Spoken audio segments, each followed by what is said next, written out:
تو کافی انہوں نے تنقید کی ہے اور ساتھ میں یہ بھی کہا ہے کہ شہباز شریف کے والے سے اخلاق سے گری باتیں کی ہیں بلاول. پیپلز پارٹی کو محنت کر حسد نہ کر. پیپلز پارٹی کے پاس کارکردگی کوئی نہیں ہے, ان کے پاس کارکردگی نہیں ہے, ہمارے پاس کارکردگی ہے. ہمارے ساتھ 16 ماہ اتحاد میں رہے ہیں وہ. اب تو انشاءاللہ اتحادی حکومت اس لیے بنتی مجھے نظر نہیں آ رہی کہ اگر اتحادی حکومت ہی بنانی ہے نا تو اس حکومت سے بہتر حکومت نہ ہی بنے ہمارے. شوباز جب کہا ہے آپ بھی شوبازی کر لیں لاڑکانہ کو بہتر کر کے, آپ بھی شوبازی کر لیں کراچی کو بہتر کر کے. پنجاب میں ہم انشاءاللہ تعالیٰ جیتیں گے, پنجاب میں جیتیں گے تو ہم وزیر اعظم بنیں گے نا.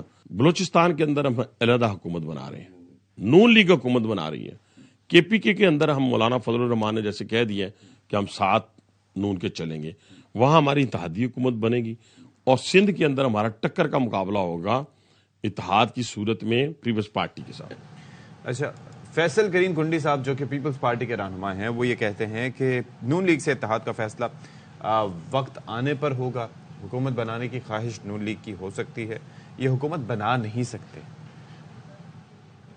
ہم نے تو کبھی نہیں کہا کہ ہم ان کے ساتھ کوئی حکومت بنانے جا رہے ہیں. شہباز شریف صاحب وزیر اعظم بن رہے تھے تو ان کو ووٹ کس نے دلوائے تھے؟ پاکستان پیپلز پارٹی نے دلوائے تھے. زاری صاحب گارنٹر بنے مختلف سیاسی جماعتوں کے, پھر جا کر یہ وزیر اعظم بنے. شہباز صاحب وزیر اعلیٰ تھے اور شہباز شریف صاحب وزیر اعظم تھے اور وہ 20 سیٹیں نہیں جیت سکتے ضمنی الیکشن میں, اور دعوے کرتے ہیں کہ ہم 120 سیٹیں قومی اسمبلی کی جیتیں گے. اگر نیوٹرل ہوں گے تو یہ حکومت نہیں بنا سکتے. یہ جو ہے وہ بے ساختوں کی تلاش میں. پولیٹیکل لیڈرشپ کا احترام کرتے ہیں ہم, اس وہ پارٹی نہیں ہے جو گالم گلوچ کر رہے ہیں. یہ وقت آنے پر فیصلہ ہوگا جب نمبر گیم ہوگی. ایک اتحاد بنے گا الیکشن کے بعد, اس میں پھر اگر پارٹی لیڈرشپ نے محسوس کیا کہ پی ایم ایل کے ساتھ اتحاد ہو سکتا ہے تو بالکل ہم ان کو آفر کریں گے ہماری نمبر گیم اگر زیادہ ہوگی.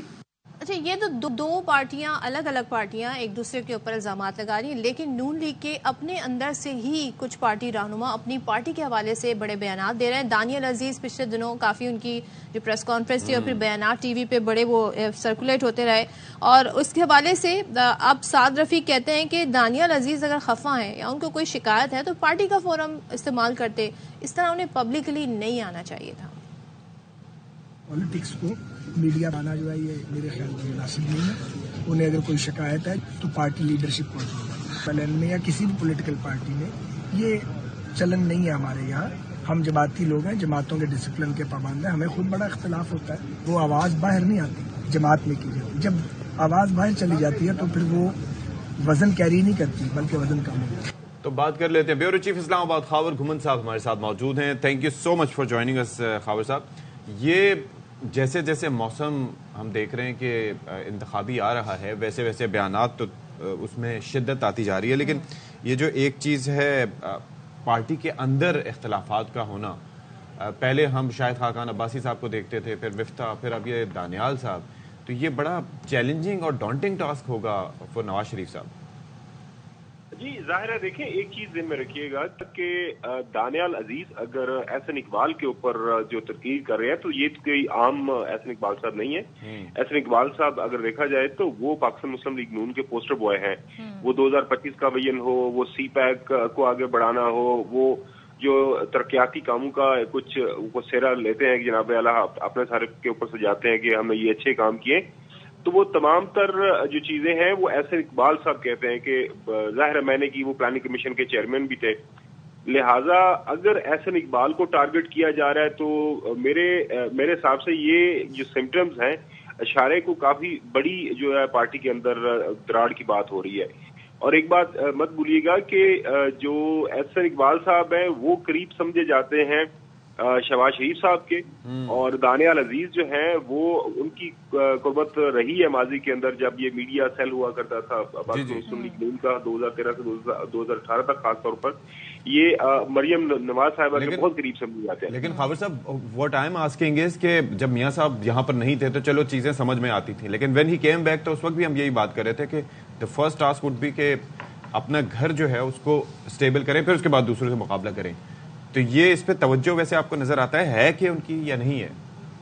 دیکھیں ظاہر ہے پولیٹیکل پارٹی ہے, وہ مانیں گے تو نہیں, وہ جس طرح آپ دیکھ رہے ہیں کہ کلیریفائی بھی کر رہے ہیں, لیکن مجھے جو لگ رہا ہے کہ جو میری کچھ پی ایم ایل این کے لوگوں سے بات ہوئی ہے, جو تھوڑی بہت ہماری اسیسمنٹ ہے کہ اس وقت جو ہے ظاہر ہے آپ نے دیکھا کہ 2 دن پہلے بھی یہ خبر بھی آئی کہ محترم نواز شریف صاحب نے وہ ٹکٹوں کی تقسیم کا سارا معاملہ وہ اپنے ہاتھ میں رکھ لیا ہے.